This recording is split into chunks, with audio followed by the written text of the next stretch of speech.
तो hello everybody, तुरंत guys, welcome back to another video. और आप जैसे कि देख सकते हैं, आज हम लोग एक रोब्लॉक्स में गेम खेलने जा रहे हैं। और मेरा थोड़ा नेटवर्क प्रॉब्लम हो रहा है। अभी वो सही हो जाएगा, इसलिए थोड़ा टाइम लग रहा है। वह वाईफाई थोड़ा अच्छे से पकड़ा नहीं पा रहा है, क्योंकि मैं वाईफाई से बहुत दूर हूँ, इसलिए अभी हम लोग ज्वाइन नहीं हो रहे हैं।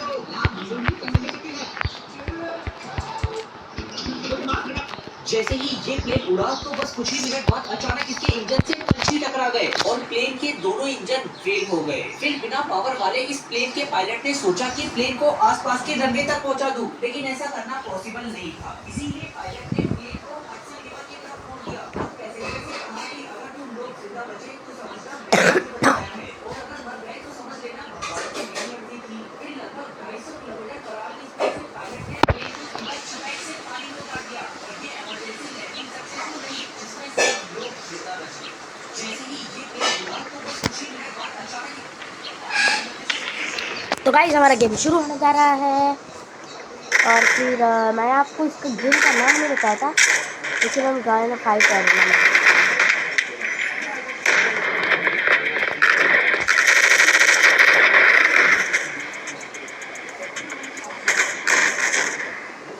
कोई देख नहीं रहा है, ये लोग तो नहीं है। ये लोग तो अपुल की टीम के, अपुल तो ब्लू टीम का है। स्विच करो यार। ये बात ये रखता बड़ी बात। अरे भाई, कौन है ये? कोई दिख भी नहीं रहा है।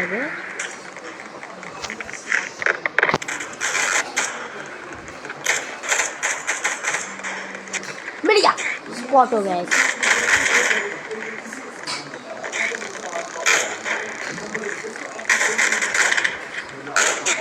आपके भाई को कोई मिल नहीं दे रहा है। अरे क्या है वे? प्रिंट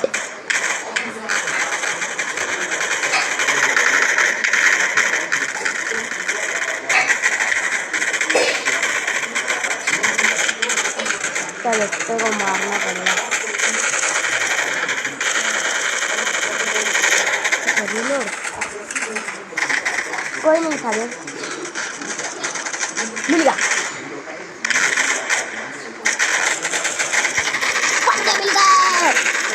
ये लो, ये लो, ये लो, ये लो। ये देखो तुम्हारा भाई का जलवा। ये तो यहीं पर है।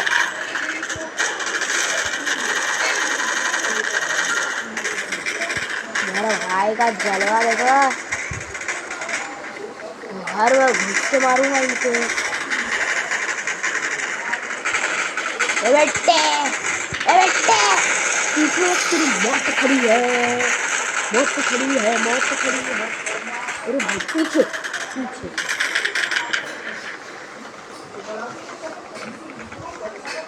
स्विच करते हैं। अच्छा, मेरे पास दो ही गन है।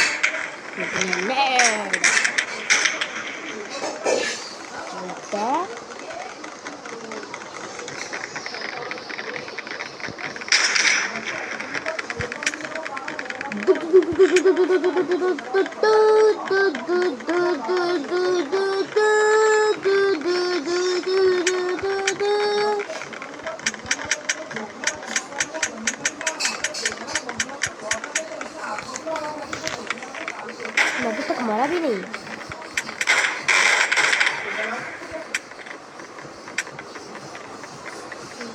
यार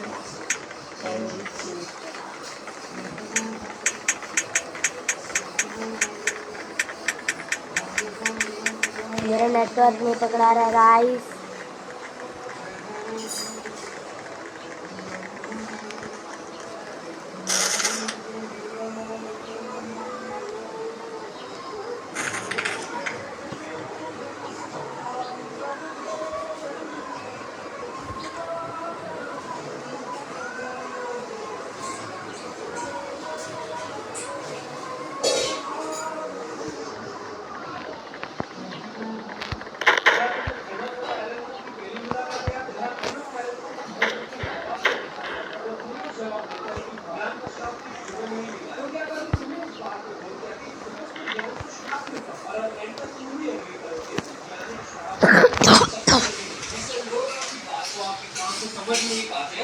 लॉक हो जाता है। अब तुम बोलोगे कि भाई थेनोस के तो इरादे ही गलत थे। ये चीज़ सिर्फ थेनोस के साथ नहीं हुई। आयरन मैन ने भी जब अल्ट्रावर्ल्ड विजन बनाने की कोशिश की थी, तो उसे काफी लोगों ने रोकने की कोशिश की।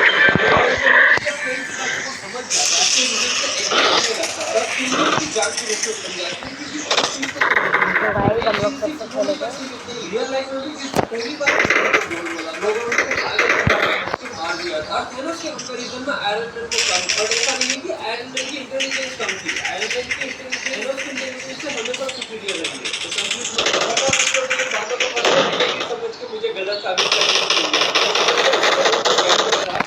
क्या तुम्हें थेनोस और अगर आपकी बॉडी में इनमें से कुछ है तो आप काफी दुनिया की तरह एक आम इंसान नहीं हो।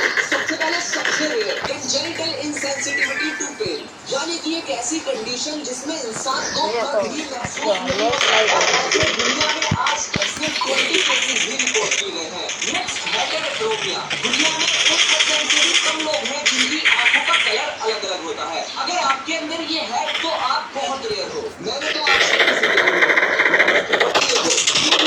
में 1% से भी कम लोगों की होती है। इसमें लोगों की स्किन पर ऐसे सफेद दाग पड़ जाते हैं, और ये माइकल जैक्सन को भी थी। नेक्स्ट हार्लेक्विन बेबीज, सिर्फ 0.0005% चांसेस है कि दुनिया में ये किसी को हो। इसके बारे में मैं यहाँ नहीं बता सकता और ना ही दिखा सकता, लेकिन फिर भी देखना चाहते हो तो मेरे इंस्टाग्राम की ये हाईलाइट चेक करो। अपने इंस्टाग्राम में तो मैंने कमेंट्स में दिया, अगर आपकी बॉडी में उन्हें जिक्र करने की कोई जरूरत नहीं है।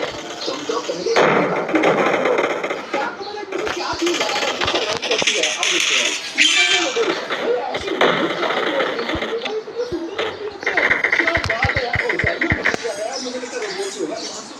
सकते हैं साइकिल या स्कूटर। मुझे लगता है शायद स्कूटर ही होगा, साइकिल कहाँ साइकिल ट्रैक्टर से रोड प्लांट को बड़ी केयर करनी पड़ती है। मुझे लगता है ट्रैक्टर होगा। प्लीज 200 साल कंप्यूटर या लैपटॉप, मेरे पास मेरा बहुत पुराना कंप्यूटर पड़ा है, वो अभी भी चलता है, तो मुझे लग रहा है कंप्यूटर ही होगा। लैपटॉप बटरफ्लाई एड, कभी भी पैर के नीचे मर जाती है, मुझे लग रहा है बटरफ्लाई होगा। बटरफ्लाई है भाई, क्या आपको पता है?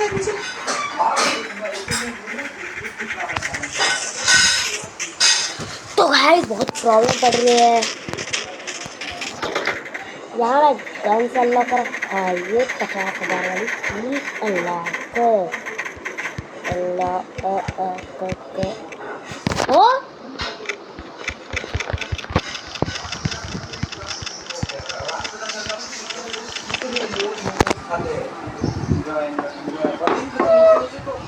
की तरह काम कर रहे हैं। पैसे का लेन देन देना और कुछ आखिरी मोमेंट बेच के दिन का स्टॉक सिर्फ 4 घंटे में खत्म होके तो वो छुट गए थे। तो आज हमें टोटल स्टीम मोमोज के कितने प्लेट बेचे? 121 प्लेट। और तंदूर के 70। और दिन का हमारा कलेक्शन आज 13,500 रुपए बना है। इसमें से आपका खर्चा कितना जाता है? 6,000। तो हमारे पास एंड में 7,500 से 8,000 रुपए, मतलब कि महीने के 2.5 लाख रुपए, साल के 30 लाख रुपए। भाई क्या आपको इतने पैकेज मिल पा रहे हैं? शेयर करो अपने इंजीनियर और टीवी वाले दोस्तों के साथ, सब्सक्राइब करो 5 गोल्ड। आज मैं देखूंगा एक इलाई ड्राफ्ट फास्टेस्ट वे में हॉरिजॉन्टली ट्रैवल करने का, लेकिन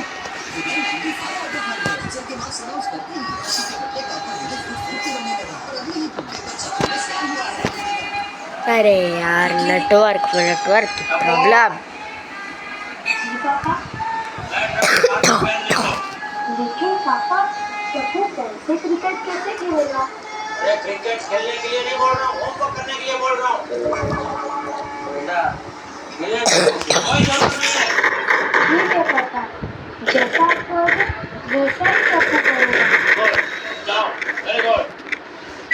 लेकिन बेटा वो आप मुझे आप बीच में मत बोलिए, आप भजन गाइए, लेकिन बिना आवाज किए। आवाज किए भजन कैसे गा सकता हूँ? वो मेरा प्रॉब्लम नहीं है, मन में गाइए। ठीक है, ताली का आवाज भी नहीं। गुड।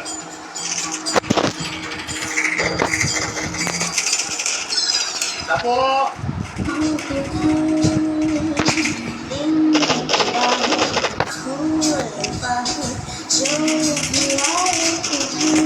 तुम डॉक्टर डूम से नफरत करने लगोगे जब तुम्हें पता चलेगा कि वो अपने आर्मर कैसे बनाता है। शुरुआती वीडियो में डॉक्टर डूम के सूट कुछ नोक देते हैं, पर ज्यादा पावरफुल सूट के लालच में वो इस हद तक गिरता है कि तुम इमेजिन तक नहीं कर सकते। भाई अगर तुम्हें गर्लफ्रेंड के टुकड़े करके फ्रिज में रखने वाली चीजें डार्क लगती है तो ये सुन के तुम्हारी आत्मा कांप उठेगी। डॉक्टर डूम एक दिन अचानक अपने बचपन के प्यार को ढूंढता है और थोड़ा ढूंढने पर वो उससे मिल भी जाती है। तभी डॉक्टर डूम उसको एक लॉकेट देता है जिसमें उसके बचपन का फोटो होता है। वो उसे अपने प्यार का इजहार करता है कि मैं किस कदर तुम्हें चाहता हूँ और उसे कन्विंस करता है कि तुम मुझे जहाँ थोड़ी मन्नतों के बाद वो मान भी जाती है, डॉक्टर डूम को एक दूसरा चांस देती है और तभी उसके हाथ का वो लॉकेट गर्म होने लगता है और उसकी पूरी बॉडी जलने लगती है और डॉक्टर डूम के सामने तड़प के मर जाती है और उसकी जो राख होती है वो डॉक्टर डूम के सूट से कन्वर्ट हो जाती है। दरअसल डॉक्टर डूम एक मैजिकल आर्मर पाना चाहता था जिसे पाने के लिए उसे अल्टीमेट सैक्रिफाइस करना होगा, जहाँ वो जिससे सबसे ज्यादा प्यार करता है उसे सैक्रिफाइस करता है और उसका मरा हुआ प्यार उसका आर्मर बनकर उसे प्रोटेक्ट करती है। तुम डॉक्टर डूम से नफरत करने लगोगे जब तुम्हें पता चलेगा कि वो अपने आर्मर के जेठालाल के क्लीनर से अजीबो गरीब लगेंगे जिसे सुनने के बाद रोने वाला इंसान भी हंस पड़ेगा। बरबर एपिसोड नंबर 1194 में जब जया जेठालाल से चाइनीज लैंग्वेज में बात करती है जेठालाल भी जया भाभी को उसी स्टाइल में रिप्लाई देता है।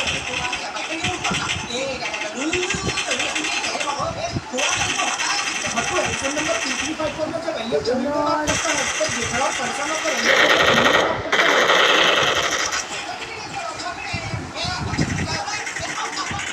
एपिसोड नंबर 3704 में जब नर्तिका का जेठालाल के साथ इंग्लिश में बात करते हैं तब जेठालाल का अलग ही मीनिंग बाहर निकलता है।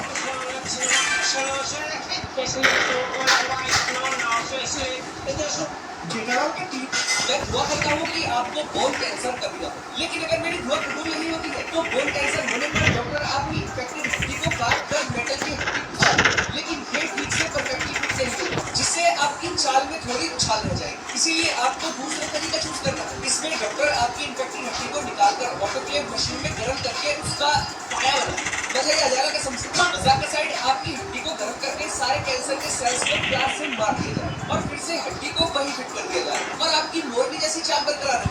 मैं दुआ करता हूँ कि आपको आज मैं 24 घंटे सिर्फ उसी रतन टाटा सर का फेवरेट फूड खाने वाला हूँ, जिसे ये वीडियो और उनकी छोटी सी मेमोरी इस चैनल में हमेशा के लिए बन जाए। रतन टाटा सर को ब्रेकफास्ट में पसंद है प्रश्नों के साथ फ्रेश ऑरेंज जूस, तो मैंने एक्जैक्टली वही ले लिया। और जब मैंने इन दोनों के साथ में ट्राई करता मैं जेन्युइनली बता रहा हूँ बात तो है यार उनके टेस्ट। अब लंच के लिए मैं आके कैफे निकला जहाँ से मुझे मिलने वाला था धनकर, तो रतन टाटा सर का अनदर फेवरेट, और मैंने धनकर मंगा था। इन्होंने तो मुझे पूरा पार्सल मील सर्व कर दिया। खैर मैंने ब्राउन राइस का धनकर ट्राई करा, भाई सबसे नेक्स्ट लेवल टेस्ट था। फिर मैंने बासी चिकन को ट्राई करा जो बहुत ही प्यारा टेस्ट दे रहा था, और ये डेजर्ट में रामो करे कोई डिश था वो भी बहुत ही टेस्ट था। और शाम के स्नैक्स में मैंने मंगवा लिया अखोरी और स्क्रैम्बल्ड एग, इसको मैं सारी तरह कंबाइन करके खाया। भाई सुना ये वही लगा। और आज मैं आगे वीडियो करने रतन टाटा सर का फेवरेट डोसा खाने, और यहाँ से मैंने बटर मसाला डोसा ऑर्डर करा। इसका टेस्ट बहुत ही गजब था यार। मैं ये वीडियो के थ्रू उनको एक छोटा सा ट्रिब्यूट देना चाहता हूँ क्योंकि उन्होंने जितना हमारे देश के लिए करा है वो तो मैं रिएक्ट करता हूँ। अगर आपको जेन्युइनली दिल से ये वीडियो पसंद आई हो तो एक लाइक अप कर सकते। आज वो चल यार फ्रेश खड़क खाना ना दे और फाइनली है। क्या आपने कभी सोचा कि अपने को एक ऐसा दिखता है तो ये चीज कहाँ से आई? तो देखो इसके पीछे कई सारी थ्योरीज है, पर जो सबसे बड़ी है वो ये है कि 600 BC के करीब BC टाइम का समझिए ना, नॉर्दर्न अफ्रीका के किसी शहर में एक बहुत ही ज्यादा रेयर पौधा होता था जिसका नाम सिल्कियन था। उस समय के लोगों का ये मानना था कि अगर कोई जगह सिल्कियन खाती है तो वो कभी सिल्कियन के पौधे का जो सीड था वो ऐसा दिखता था। तो धीरे धीरे लोगों ने इस शेप को बच्चों से रिलेट करना चालू कर दिया और फिर समय के साथ इसे प्यार से भी रिलेट करना चालू कर दिया। क्या आपने कभी सोचा कि असलियत में भी ऐसा क्या आपको पता है तारक मेहता के इन कैरेक्टर में से सबसे ज्यादा सैलरी किसकी है? और देखते हैं गोली या टप्पू। भाई ये वाला गोली बहुत कमी था यार, तो मुझे लगता है पूरी टप्पू सेना में से सबसे ज्यादा पैसे गोली कमाता होगा। ओ भाई सिर्फ 20,000 पर एपिसोड, ये तो बहुत कम है। अय्यर या चंपक चाचा, यार मुझे लगता है चंपक चाचा ज्यादा पैसे कमाते हैं क्योंकि मुझे देखा रहा है जो आसपास ही रहते थे। 70,000 मुझे लगता है बहुत पैसे कमाती होगी। वो भाई 75,000 और मावी सिर्फ 35,000। ओके पोपट लाल या सोटी, सोटी तो बहुत कजिन है तो मुझे लग रहा है शायद पोपट लाल ही ज्यादा पैसे कमाता होगा। भाई नहीं सोटी कमाता था भाई, कुछ भी कजिन है। दादा या अब्दुल, अब्दुल काफी पुराना है और उसके नाम में बहुत सारे एपिसोड हैं तो मुझे उसको अब्दुल होगा। तो ये 40,000 जेठालाल या मुझे कि इसका आंसर आप क्या आपको पता है? थानोस को मारने के 3 ऐसे तरीके जिनके ऊपर एवेंजर्स का दुनिया की प्राचीन लैंग्वेजेस सुनने में कैसी लगती होगी? आइए जानते हैं इसका पार्ट 2। लेकिन पहले ही बता दूं कि ये सारी आवाजें आज से कई सौ साल पहले मरे हुए लोगों की है, तो इन्हें इस आदमी के पास एक इनक्रेडिबल टैलेंट है और हालांकि वह ड्राइंग में बहुत अच्छा है, लेकिन ये उसकी मेन टैलेंट नहीं है। जब वह अपनी ड्राइंग पूरी करता है तब भी उसका काम खत्म नहीं होता। उसकी हर एक कलाकृति में एक अंतिम स्पर्श होता है, क्योंकि वह केवल तब पूरी होती है जब वह ड्राइंग के साथ एक फ्रेम जोड़ता है, और यह फ्रेम कला का एक प्रमुख हिस्सा होता है। वह घंटों यह सोचने में बिताता है कि ड्राइंग और फ्रेम को एक दूसरे के साथ कैसे रचनात्मक रूप से जोड़ा जा सकता है, और हमारे दृष्टिकोण से यह बहुत अच्छे से काम करता है, क्योंकि वह कला को पूरा करने के लिए जो भी आवश्यक होता है उसे जोड़ता है, चौथी दीवार को तोड़ता है और वास्तव में एक अद्वितीय कलाकृति बनाता है। जैसे इस एक में उसने 2 फ्रेम का उपयोग किया और उन्हें एक रस्सी के साथ जोड़ा ताकि ऐसा लगे कि वे उस पर खींचतान कर रहे हैं। लेकिन कभी कभी वह अपने टूल्स को पूरी तरह से बदल देता है, क्योंकि इस एक में आप देख सकते हैं कि एक बच्चा लाइटर पकड़ रहा है, लेकिन यह थोड़ा खाली सा दिखता है, इसलिए वह कागज को सचमुच जला देता है। इस आदमी के पास एक इनक्रेडिबल टैलेंट है।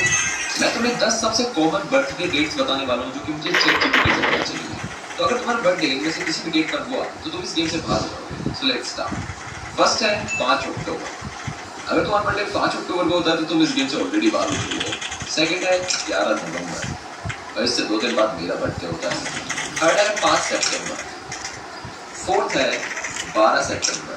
और सितंबर एक ऐसा मंथ है जिसमें सबसे ज़्यादा कॉमन बर्थडे डेट 19 सितंबर।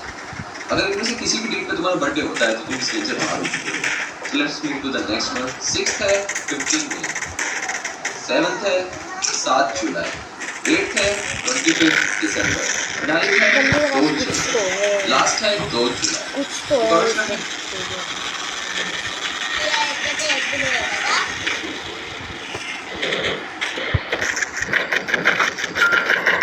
देखो हमारे बचपन में कई कार्टून शोज आया करते थे। वही इतनी ज्यादा इंटरेस्टिंग शोज हुआ करते थे कि आज भी वैसा शोज नहीं आता। और फिर ऐसा क्या हुआ, इतनी ज्यादा डिमांड होने पर भी इन कार्टून शोज को बंद कर दिया गया। इसके लिए साजिश और कौन से चैनल ने ऐसा जानबूझकर किया, आज किस वीडियो में हम इन सब के बारे में कवर करने वाले हैं। तो आराम से इस वीडियो को लाइक करके खाते खाते इसे एंजॉय करो।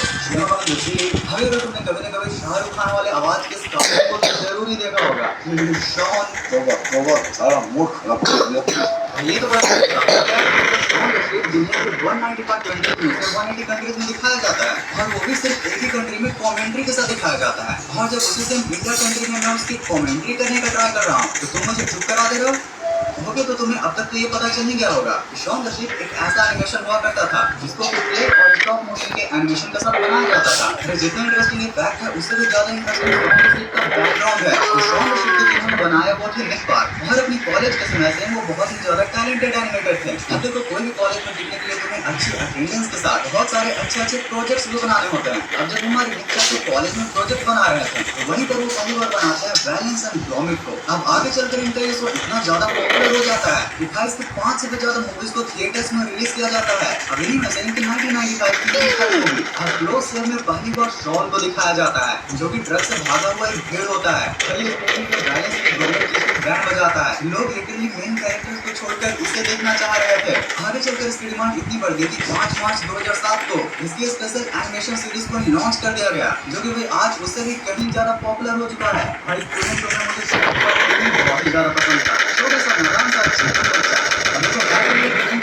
जो कि ऑडी से भी 1 साल पहले इंडिया में आ गया था। हाँ, पहले लीग चैनल और फिर सोनिक चैनल पर। और इसकी यूनिक बात तो ये थी कि जब इसको मेन समय पर दिखाया गया था, मैच जैसे दिन में मेन कार्टून को दिखाया जाता है, तब तो ये शो खास पॉपुलर नहीं हो रहा था। और फिर जैसे इसकी टाइमिंग रात और सुबह को की गई तो सुबह और रात के साथ में बच्चे इसे काफी पसंद करने लगे। और यार इसी वजह से ये काफी सालों तक इंडिया में चला भी, और फिर धीरे धीरे 2020 तक नए कार्टून आने की वजह से और इसके सिर्फ 7-7 मिनट के 170 एपिसोड होने की वजह से अनफॉर्चुनेटली इसे वहाँ से भी हटा दिया गया। और आज अगर आप इसे देखना चाहो तो YouTube और Netflix पर आप इसे देख सकते हो। वैसे यार YouTube से याद आया कि एक ऐसा भी कार्टून हुआ करता था जिसमें YouTube का सस्ता कॉपी स्नूप डॉग भी हुआ करता था। और सोचो उतना भी नहीं समझे Sony Taste भाइयों तो इसे 17 सितंबर 2005 को लॉन्च किया गया था। और इनके नेता को भी साथ में तुम्हें पता होगा कि उन्होंने कैसा कार्टून बना दिया जिसमें आगे चलकर घर घर पर चीप कॉपीज एंड पैरोडीज को डाला जाएगा। करके सबको ढेर में पंखे निकला शेर में। ये कर दो, मैं करता हूँ। 1 लाख से परेशान बंदे के पास एक अलग फिक्स इट प्लान है। मिला ये दे 1 लाख से तुरंत राहत मैं किस नंबर का हूँ? कभी भी कहीं भी फिक्स इट खेला और सरदर्द के लिए विक्सन है रूल ऑन ऑल लगा ये सब पूरा जिसकी बात है देख लो आप लोगों को पता है। ओके तो स्टार्टिंग में होता है जॉनी टेस्ट। जॉनी टेस्ट की 2 बहनें और उनके मॉम डैड। फिर जॉनी टेस्ट के बाद जो कैरेक्टर मुझे सबसे ज्यादा पसंद था वो था ये डकी। डकी द डॉग नहीं, डकी द भोजपुरी भैया। ससुर के नाते हर इसकी क्या ही डबिंग की गई थी यार। हमारा फैसला ये है कि हम उस दोस्तों के लिए अपनी जान जोखिम में नहीं डाल सकते। इसे थोड़ा तुरंत मतलब ब्लिंग ब्लिंग बॉय को गोलगप्पा बोल दिया। कैरेक्टर था भाई, पर तुम जरा इसका एक बार एक्शन सुनो।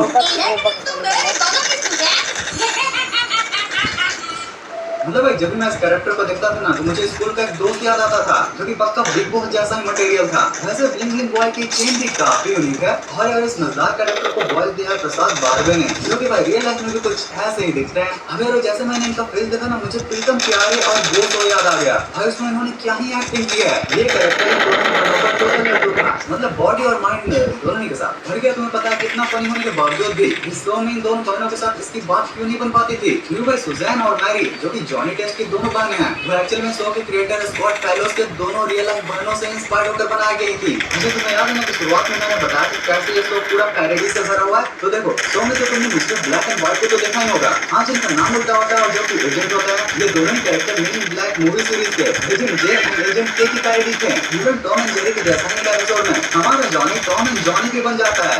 पोकेमॉन शो के जैसा ही कार्टून में टाइनी और मॉल का भी शो आता था जिसमें कि भाई भर भर के पोकेमॉन की पैरोडीज की गई थी। घर ये पैरोडीज इस कार्टून को और भी ज्यादा इंटरेस्टिंग बना देती थी। बढ़िया। तो फिर ऐसा क्या हुआ कि 2006 में कार्टून नेटवर्क इंडिया पर लॉन्च होने के बाद इसे 2014 में बंद कर दिया गया। अरे देखो अमेरिकन कार्टून होकर 8 साल तक इंडिया में चलना ये खुद में एक बहुत बड़ी बात होती है, क्योंकि जापानीज एनिमे जहाँ पर हमें इमोशनली कनेक्ट करती है वहीं पर अमेरिकन कार्टून से एकदम फास्ट पेस्ड होते हैं। शरारते मस्ती नटखटपंती भर भर कर होती है उनमें, इसलिए जल्दी कई पेरेंट्स इनको देखने भी नहीं देते। और जॉनी टेस्ट के सिर्फ 117 एपिसोड इंडिया में 8 सालों तक चला गया। इसके बाद जब नया शो आएंगे तो ऑडियंस उस तरफ ही शिफ्ट होगी। भाई ओरिजिनली अमेरिका में इसके 117 से भी ज्यादा एपिसोड बन गए होते हैं। तो मेरे ख्याल से आज भी इस कार्टून को आराम से दिखाया जा सकता था। अब देखो 2021 में इसके नए सीजन को तो लॉन्च किया गया है, बट 2014 से 2021 तक मोस्टली गायब होने की वजह से अब इसके राइट्स को नेटफ्लिक्स को दे दिया गया है। वैसे अगर तुम इस कार्टून के तगड़े फैन रहे हो तो जरा मुझे ये बताओ कि ये चेन और ये यूनिक स्टिकर किसकी है? वीडियो को लाइक और कमेंट करके जरूर बताना। और अब आगे है वीडियो का सबसे इंटरेस्टिंग पार्ट, जिसमें तुम लोग एक ऐसे लाइव क्वेश्चन के बारे में जानोगे जिसके वजह से डोरेमोन का कलेक्शन बच गया था और उसी के रिलेटेड एक कार्टून को हटा दिया गया था। डोरेमोन की सस्ती कॉपी है, बट एक्चुअली में क्या तुम्हें पता है कि कितरेत्सु ही वो एनिमे था जिसने पेरेंट्स के नजर में कुचिको कुजियोस को काफी मान सम्मान और रिस्पेक्ट दिलाई थी। क्योंकि जब 1980s में डोरेमोन एनिमे को बनाया गया था तो उसके गैजेट्स एंड फैंटेसी वर्ल्ड को तो बच्चे काफी पसंद कर रहे थे, बट वहीं पर कई पेरेंट्स का ये कहना था ये बच्चों को बस गलत बातें सिखाता है। लेकिन बच्चों को सिखाता है कि नोबिता जैसा आलसी होना चाहिए, किसी भी काम के लिए गैजेट्स पर डिपेंड होना चाहिए, जिसकी वजह से बच्चों पर बहुत ही गलत इम्पैक्ट पड़ रहा था। और उनमें से कई लोग बस यही सोचा करते थे कि बस अब डोरेमोन के आने का वेट है, एक बार मेरी जिंदगी में डोरेमोन आ गया तो मेरी भी सारी चीजें फिक्स हो जाएंगी। अब यार इतने एलिगेशंस को शांत करने के लिए कुचिको कुजियोस 27 मार्च 1988 को एक ऐसे एनिमे को लॉन्च करते हैं जो कि इंटरेस्टिंग के मामले में तो था तो डोरेमोन जैसा ही, लेकिन वो बच्चों को डोरेमोन से भी ज्यादा अच्छी अच्छी बातें सिखाया करता था। जैसे कि इसका जो मेन कैरेक्टर होता है वो बहुत ही ज्यादा हार्ड वर्किंग होता है। अब यार तो ये पेरेंट्स के बीच में पसंद आने लगा, बट यार जापान में ये एनिमे सिर्फ 8 सालों तक ही चल पाई। इसके बाद फिर जब इसे इंडिया में रिलीज किया गया तो स्टार्टिंग से ही बच्चों के बीच में काफी पॉपुलर हो गया और स्टार्टिंग में बच्चों ने तो काफी सपोर्ट भी किया। और फिर धीरे धीरे जैसे जैसे इसके एपिसोड्स बढ़े तो फिर एक बहुत बड़ी गड़बड़ हो गई। स्टार्टिंग में तो डोरेमोन जैसा होने की वजह से इसको काफी एप्रिशिएट किया जा रहा था, बट फिर जैसे जैसे इसके एपिसोड्स बढ़े लोगों ने इन दोनों को कंपेयर करना स्टार्ट कर दिया। अब देखो किसी ने बहुत ही सही बात बोली है कि किसी चीज की अगर वैल्यू घटानी है तो उससे बड़ी किसी चीज से कंपेयर कर लो। अब देखो कितरेत्सु था तो बहुत ही बढ़िया शो, बट यार अगर तुम इसे डोरेमोन के साथ कंपेयर करोगे तो एक समय के लिए तुम शायद ये बोल सकते हो कि नोबिता उसमें आलसी है और कितरेत्सु हमारा हार्ड वर्किंग। बट भैया मूवी का क्या, तुम किसी भी डोरेमोन के मूवी को उठाकर देख लो, नोबिता जिस तरीके से अपनी रिस्पॉन्सिबिलिटी को निभाता है मतलब उसके सामने कोई भी नहीं टिक सकता। और यार साथ में जहाँ पर कितरेत्सु में 5 के गैजेट को दिखाया जाता था वहीं पर डोरेमोन ने फ्यूचरिस्टिक के नए नए गैजेट्स को अभी भी कई रीजंस की वजह से से डोरेमोन और टेत्सुया की कहानी को एक ही चैनल पर बहुत ही अलग कर दिया गया। डोरेमोन को जहाँ पर सुबह में दिखाया जाता था, वहीं पर बेचारे टेत्सुया को रात में शिफ्ट कर दिया गया। अब अगर कोई पार्टनर को तुम रात में शिफ्ट करोगे तो याद की आने से रही, जिसके बाद फिर इनिशियल रीजंस की वजह से इसको पोगो पर भी रिलॉन्च किया गया था। और फिर पोगो पर ऑलरेडी छोटा भीम फेमस था, और वैसे भी छोटा भीम और टेत्सुया के स्टोरी टाइम में तो बहुत ही ज्यादा डिफरेंस हो जाता है। उसके बाद जैसे जैसे ड्रामा को सेट करने की कोशिश किया गया, तब तक काफी लेट हो चुका था और साथ में वहाँ पर शिनचैन ने ऑलरेडी सबके दिलों में अपना घर बना लिया था। भाई कितनी ट्रैजिक स्टोरी है यार इसकी। काश अगर ये सही चैनल पर और सही टाइम के साथ लॉन्च होता तो आज शायद ये निंजा स्टोरी की तरह इंडिया में काफी पॉपुलर भी होता, और आज शायद इसके नए एपिसोड्स भी बन रहे होते।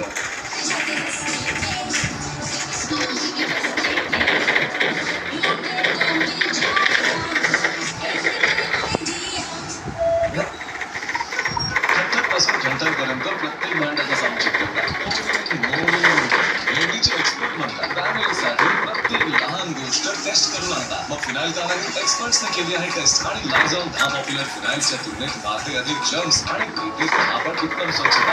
मग फिनाईलवरील ट्रस्ट दूर करा आणि टेस्टेड लायझॉल आणा।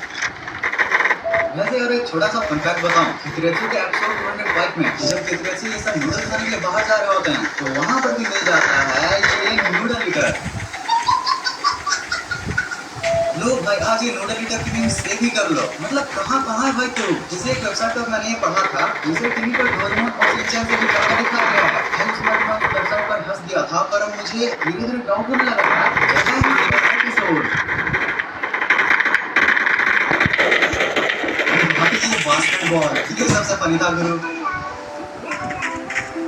Naruto your dad isn't dead, he is alive in Pokemon। भाई ये वाले बैंड में कितना सिमिलर लग रहे हैं यार। पोकेमॉन वालों तुम्हारे सब कॉपी करते थे और तुमने नारुतो भी कर दी। मेरा तो जो फॉलो कर लिया सब ने।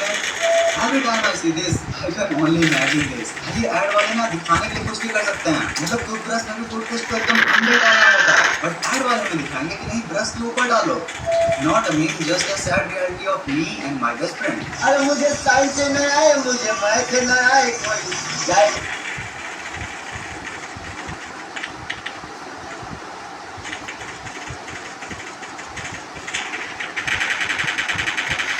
डोरेमोन में ये कौन सा कैरेक्टर था जिसकी वजह से लोग इसका ये एपिसोड देख ही नहीं पा रहे थे? निंजा हथौड़ी ने इस कैरेक्टर के साथ ऐसा क्या किया कि इसे हमेशा के लिए निकालना पड़ा। और शिनचैन में आप भी इस रेयर कैरेक्टर को देखते हो, इसका नाम शिनको है। इसका इतना काला सब जानने के बाद आपका इसे देखने का पूरा नजरिया ही बदलने वाला है। भाई वीडियो को 3 गिनने से पहले चैनल को सब्सक्राइब और वीडियो को लाइक कर देना।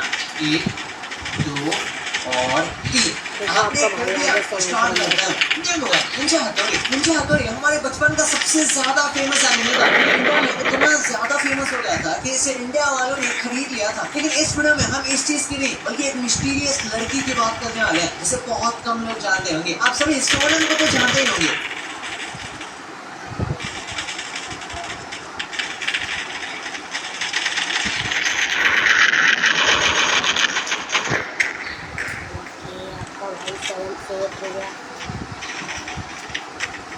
आगे वाले को 15 से वो तो गया।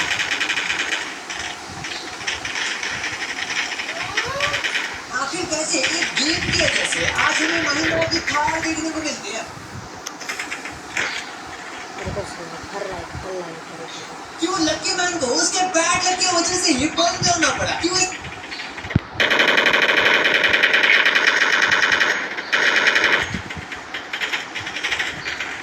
यार आप जरा इस टीम को देखो। आप जरा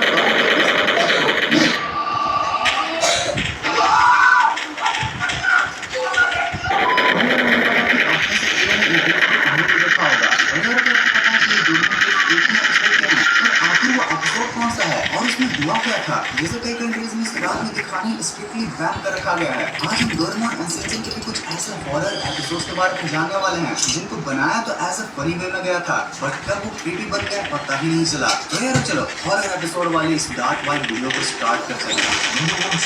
यार शिनचैन के क्रेयॉन वाले एपिसोड में एपिसोड स्टार्ट होते ही मसाओ को एक रॉन मिलती है जिस पर एक डिस्टर्बेंस होता है। पता नहीं जैसे देखते ही मसाओ उससे अपने पास में होता है और जब ड्राइंग की क्लास हो रही होती है तो वो जन एक पत्थर की ड्राइंग बना रहा होता है। नैन्सी एक रैबिट और एक घर बनाती है। तो कजामा जब मसाओ के पास उस पर ड्राइंग को देखने जाता है तभी मसाओ का फेस बिल्कुल डरावना लग रहा होता है और वो पेपर पर एक क्रिएटिव ड्राइंग बना रहा होता है जिसमें एक इंसान को कुछ क्रोस घेर कर उस पर अटैक कर रहे होते हैं। अब यार इससे पहले कि वो कुछ समझ पाते हैं उनकी क्लास की मैम उन्हें बाहर गार्डनिंग करने के लिए बुला लेती है। प्लेग्राउंड में यूजली जैसे बच्चे खेल रहे होते हैं ठीक वैसे उस दिन वो खेल रहे थे और तभी वहाँ अचानक गार्डन में कुछ क्रोज आ जाते हैं जो कि बिल्कुल ही उस ड्राइंग जैसे थे जिसे मसाओ ने कुछ समय पहले बनाया था। और क्रोज के अटैक की वजह से सभी बच्चे स्कूल के अंदर भागने लगते हैं मगर यहाँ पर प्रिंसिपल से बाहर ही रुककर क्रोज को अपनी छाती से भगाने की कोशिश करते हैं और वो क्रोज अपने चोट से उल्टा उन्हीं पर अटैक करने लगते हैं। यस गाइस, ठीक वैसे ही जैसा मसाओ ने अपने ड्राइंग में बनाया था।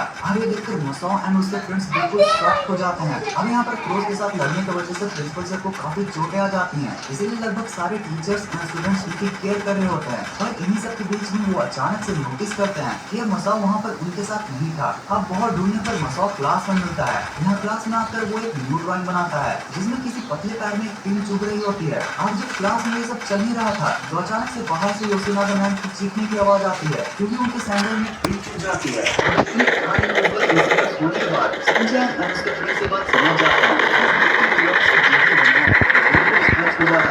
तभी अचानक से सिंजन ये देखता है कि वहाँ मसाओ ने सिर्फ एक नहीं बल्कि एक दूसरे की ड्राइंग बनाई थी जिसमें नैन्सी के सर में से ब्लड निकल रहा होता है। आगे देखकर सभी लोग बहुत ही ज्यादा डर जाते हैं और नैन्सी को बचाने का प्लान बनाते हैं। तो तभी इनकी तरफ एक बहुत ही तेजी से बॉल आती है जिससे फॉर्चुनेटली सिंचन नैन्सी को बचा लेता है लेकिन फिर जस्ट एक लैडर नैन्सी के ऊपर गिरने लगती है और तभी सिंचन को गलती से क्रेयॉन पर बैठ जाता है जिसके बाद फिर वो टूट जाता है। एंड अब फिर दूसरी तरफ हमें ये दिखाया जाता है कि उस गिरते हुए लैडर को नैन संभाल लेती है। अब इस क्रिएटिव क्रेयॉन के स्टोरी को जानते हुए सिंचन एंड उसके फ्रेंड्स ये डिसाइड करते हैं कि इस क्रेयॉन की प्रॉब्लम को जड़ से मिटाने के लिए उन्हें इसे गायब करना होगा जिसके बाद फिर वो सभी उस क्रेयॉन को वहीं मिट्टी में दबा देते हैं। एंड एट लास्ट एपिसोड के लास्ट में प्रिंसिपल सर हम ऑडियंस के लिए बताते हैं कि ऐसे क्रेयॉन से हमें बच कर रहना चाहिए। ये एक बैड एपिसोड है जिसकी डबिंग सिर्फ जापानीज में हुई है क्योंकि भाई ये कहानी इतना डरावना जहाँ हमें पता चलता है कि डोरेमोन बाहर से जितना फ्रेंडली एंड हेल्पफुल नेचर का है अंदर से वो उतना ही किसी भयानक मिस्ट्री से भरा हुआ है। एपिसोड की शुरुआत में डोरेमी डोरेमोन को अपनी सर्विसिंग कराने को कहती है जिसे सुनकर वो जल्दीबाजी में हाँ कर देता है और वहीं प्लेग्राउंड में दूसरी ओर जियान, सुनियो और सुयुका नोबिता से अपने फादर के गैजेट्स की डिमांड करते हैं जिसे मानकर नोबिता घर आकर डोरेमोन से उनके गैजेट्स की डिमांड करता है। तो तभी देखिए गाइस मैं चला गया था कहीं पर कुछ काम करने के लिए इसलिए मैं अचानक नोबिता को पूरे घर में दौड़ाने लगता है और तभी वहाँ पर नीचे आ जाती है। अब इधर नोबिता डोरेमोन को इतना जिद करता देख उसे क्लास में गैजेट्स देकर चला जाता है। अब कुछ देर बाद अगले सीन में जब नोबिता अपने घर पर आता है तो वो फिर से रोने लगता है क्योंकि उसने जो जियान को गैजेट दिया था उस वजह से वो अपने मॉम से पिट चुका होता है। अब नोबिता के रोने की आवाज सुनकर बहुत अजीब बिहेव करते हुए डोरेमोन बहुत ज्यादा इरिटेट हो जाता है और फिर अचानक से बेहोश होकर जब वो कुछ समय बाद होश में आता है तो बिल्कुल लाल हो जाता है और उसकी बहुत ही मेहनत हो जाती है। डोरेमोन पहली बार नोबिता को परेशान करता है और नोबिता को जान से मारने की कोशिश भी करता है और नोबिता ही नहीं बल्कि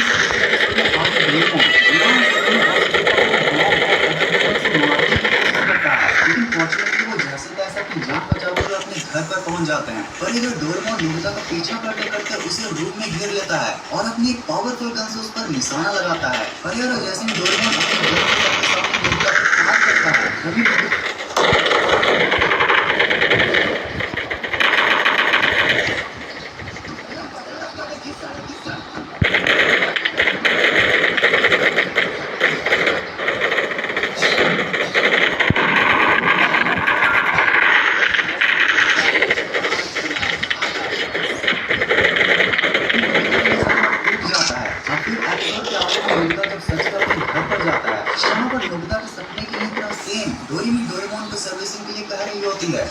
जैसे ही डोरेमोन नीचन के साथ खेलने जाने वाला होता है नोबिता उसे जबरदस्ती सर्विसिंग के लिए भेज देता है। आप भाई ये एपिसोड के कंट्रीज में बैन किया ये तो आपको पता चल ही गया होगा।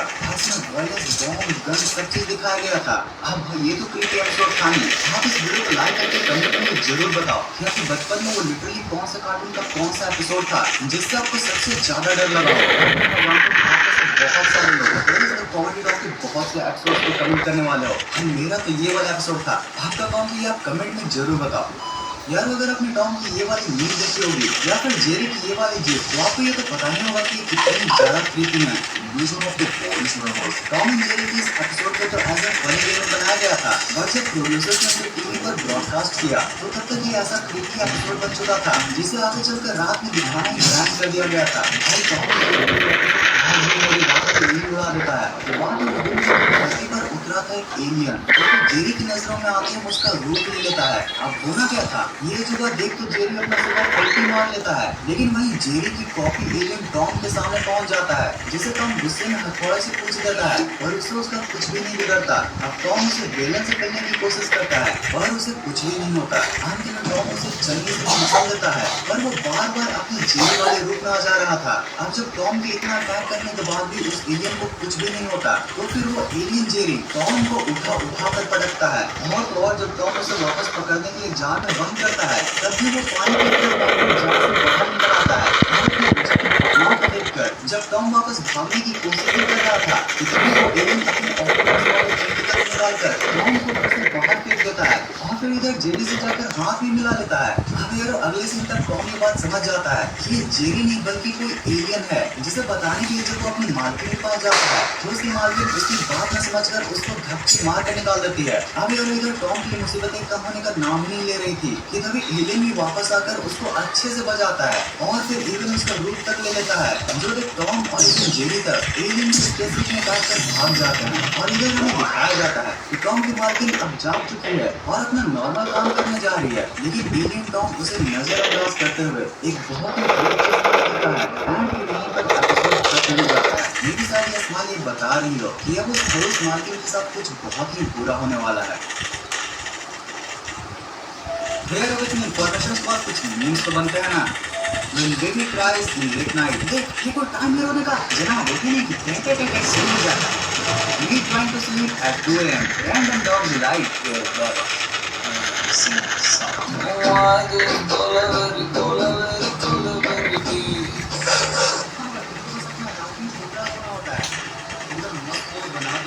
चल हम पानी डालते हैं। भाई यार इंडिया का रिवाज हो चुका है, पहले हमारे सरकारी न्यूज़ पे स्कोर बनाएंगे और फिर उसके बाद उसको से वोट करेंगे। Why is China boss? What's your next move? Your ranking,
सबसे स्वीट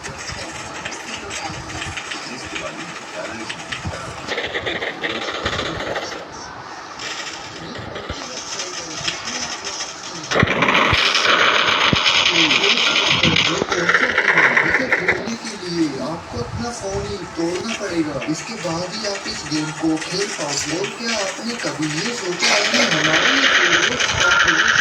क्यों पहनती है? भाई इसका रीजन ना बहुत ही अमेजिंग है, तो वीडियो को एंड तक देखना। वीडियो बहुत ही इंटरेस्टिंग होने वाला है, तो वीडियो को अभी लाइक कर दो।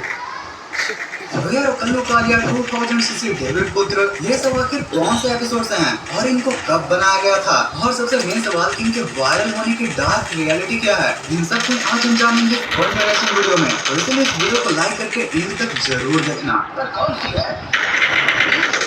क्या बताता हूँ, ये 2000cc डेविड पुत्र भाई 2000cc डेविड पुत्र। भाई जब मैंने कार्टूनिक गेम के ऊपर फर्स्ट पार्ट को बनाया तो तुम लोगों ने कमेंट्स में इसका इतना नाम लिया कि भाई मत पूछो। और यार मैं तो शॉक तब रह गया जब literally real bike and cars के रिव्यूअर्स इस पर वीडियो बनाकर ये बता रहे थे कि भाई इसके सामने तो कोई भी बाइक नहीं टिक सकती। अब तो बस यूट्यूब 07 राइडर पर वीडियो बनानी थी कि फाइनली गाइस आज हमने डेविड पुत्र की बाइक ले ली गाइस। मतलब लिटरली आज तक जैक को इस मॉन्स्टर ट्रक के साथ देखा गया है जिसका नाम भानु है, यू नो, जो कि रियल लाइफ में प्रेजेंट है। हर लोगों ने जैक के साथ जोड़ा किसको? सीजन 6 के एपिसोड 48 में दिखाया गया सिर्फ एक एपिसोड में आए हार्ले डेविडसन के इंडियन वर्जन डेविड पुत्र को। भाई महान हो तुम मीमर्स यार। वैसे यार इस बात में भी कोई प्रॉब्लम नहीं थी क्योंकि जिस एपिसोड जो चैलेंज दिखाया गया था दूसरे एपिसोड में तो जैक टीवी देख रहा होता है। अब हमारे यहाँ पे क्या रहा होगा कि वो करना चाहता है और वहीं पर हमारा जैक बाइक रेसिंग हम इसी पर दोनों खूब लड़ते हैं। जिसके बाद एटलास्टली पर जैक अभी वो चैलेंज देते हुए ये कहता है कि जो भी बाइक रेसिंग करते हुए पूरे घर का 10 चक्कर सबसे पहले लगाएगा वही टीवी पर अपने फेवरेट प्रोग्राम्स को देख पाएगा।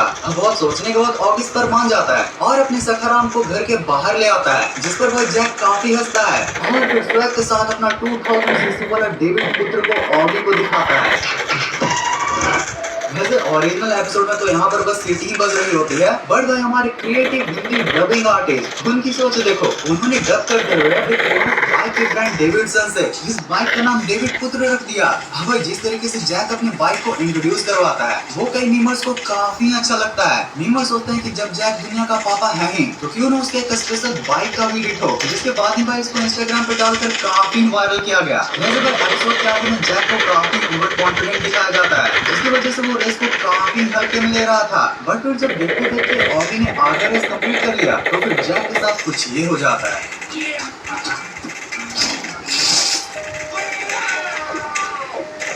अब रेस तो जितने में झपलू की उसकी हेल्प करता है क्योंकि जैक पर सट्टा भी लगाया था उसने और फिर देखते देखते एकदम लास्ट पॉइंट पर जैक चैलेंज भी जीत लेता है लेकिन अपनी बाइक को भी मारता बॉब के घर में जिसके बाद फिर बॉब जान को एक जान में बदल देता है और फिर यही पर हो जाता है डेविड पुत्र का गायन। अब जैक इस मीम के पॉपुलर होने के जस्ट 4-5 महीनों में अभी हाल ही में एक ऐसा मीम आया है जो केवल वायरल नहीं बल्कि अल्ट्रा वायरल हो रहा है, कल्लू कालिया। लेकिन मैं तो अब एंडी नहीं हूँ, मैं हूँ कल्लू कालिया।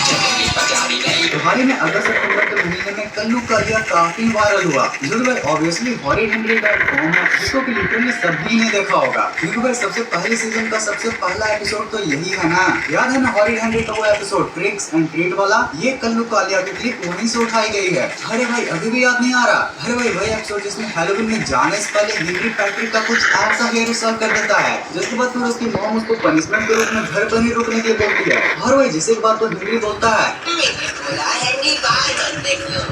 लेकिन मैं तो अब एंडी नहीं हूँ, मैं हूँ कल्लू। अब इस पूरे इंटरनेट को वायरल करने में एक और बार हो रहा है जखनी सॉन्ग का जिसको कि भाई BTS ने आज नहीं बल्कि 13-14 साल पहले 2011 में गाया था।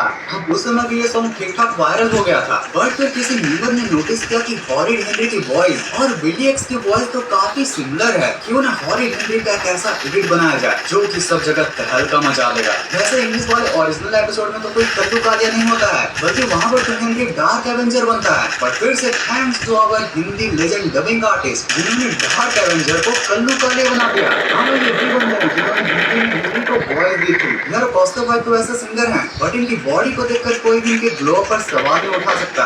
और ये जो कल्लू कालिया भी वायरल हुआ है ना, आप गौर करोगे कि इसको मोस्टली अपने इंस्टाग्राम पर ग्लो अप को शो करने के लिए यूज किया जा रहा है जो कि कहीं ना कहीं एक और मेन फैक्टर था इस मीम को वायरल करने का। और ऊपर से देखो तो हिंदी को देखने में काफी बुरा लड़का लगता है बट यार लिटरली एक ऐसी थ्योरी है जो कि ये प्रूव करती है कि हिंदी बुरा नहीं है बल्कि पैट्रिक और उसके मॉम डैड की वजह से वो ऐसा शरारती बन गया है। तो अगर उस पर एक वीडियो देखना चाहते हो तो कमेंट्स में जरूर बताना। हमारे फेवरेट कार्टून के डार्क थ्योरीज पर तो एक वीडियो बनती है, वैसे हिंदी की लाइफ से भी ज्यादा डार्क है 2020 की मीम और उससे भी ज्यादा डार्क है डोरा की मीम जिन सबके बारे में अभी जस्ट हम जानने वाले हैं। यार उससे पता है वीडियो में मजा आता है, लाइक और सब्सक्राइब कर देते हैं। लेकिन ये चैनल में एक चीज से डाउन है तो भाई एक बात बहुत मदद कर